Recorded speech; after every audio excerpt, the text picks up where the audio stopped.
hot out today. And yes, I'm in the car.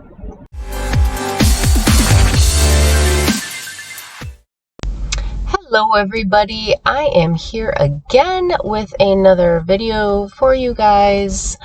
We're not going to talk about the whole car situation, we're just not going to talk about it. So anyway, this video is about how to create an urban legend. Yay! So, if you're new here, I'm Elizabeth, writer extraordinaire, okay? But today is Urban Legend Day, so it's my favorite day, by the way. I love urban legends and myths and all of these things. So I've been obsessed with legends and lore since childhood. So I decided to do a deep dive into the myths and legends that we all have in common. Everything from, Greek myths to contemporary urban legends, I want to take a look at and see what makes them so retellable, if that makes sense. But first, let's talk about what an urban legend actually is. It is a humorous or horrific story or piece of information circulated as though it were true. So we all know the classics, right? As far as urban legends are concerned. We've got the Hook Man, the guy who wakes up in a bathtub full of ice missing a kidney, and we cannot forget, have you checked the children? So, believe it or not, all of these stories are based in truth. They are based on real cases, especially Mr. Have You Checked the Children man. Okay, so look that up. It's super interesting. Also, check for the movie called Killer Legends. Goes into a lot of them really well. Very good documentary. But anyway, I'm getting off topic. So, all of these stories are loosely based, but based nonetheless in fact.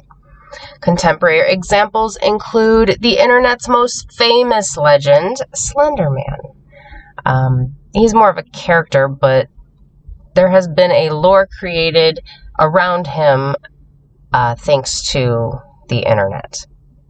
But again, Slender Man is based on spooky entities that have been around for generations, like Walking Sam from Native American lore.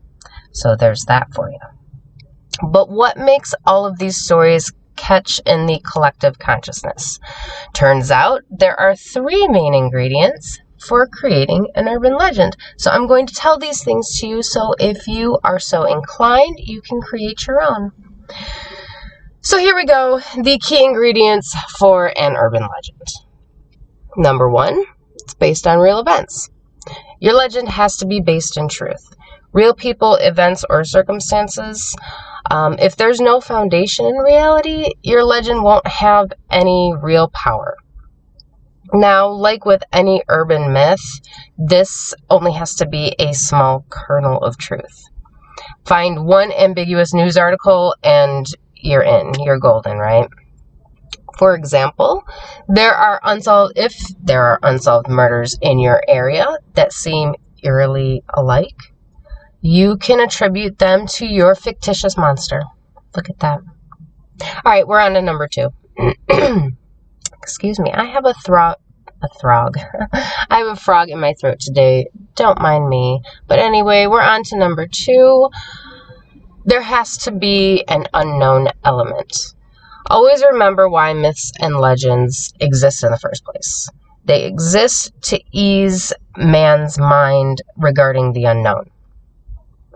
So psychologically, myths and legends are a way for us to make sense of the world around us and to manage threats. Perhaps the biggest legend that humankind has latched onto is the idea of an afterlife. And what is the unknown to that? It's death. We don't know what happens after we die. So we have created this afterlife to kind of explain that, whether it's true or not. I don't know. I haven't died yet. But That's a pretty huge example, but you get where I'm coming from. The legend needs to satisfactorily answer a question.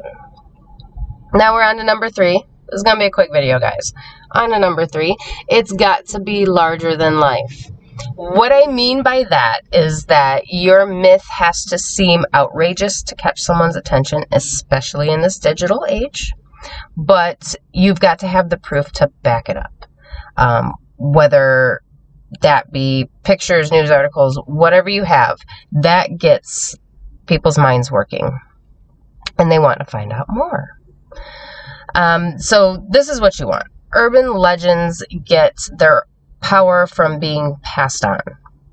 You want people to pass this on and create their own versions, kind of like with what happened with Slender Man. The character was put out there, only a few photos are put out there, and everybody on the interwebs just flocked to that character and made a backstory for him. Or you can add on to the original myth or whatever, however it's done, etc., etc. So those are my 3 tips on how to create your urban legend. If you are one of those people like me who would like to try their hand at it at some point. But that's that. That was fun. I had fun. I hope you guys had fun. I don't know what type of video I'm going to do next, but it'll be something. Okay, I'll see you later, guys. Bye.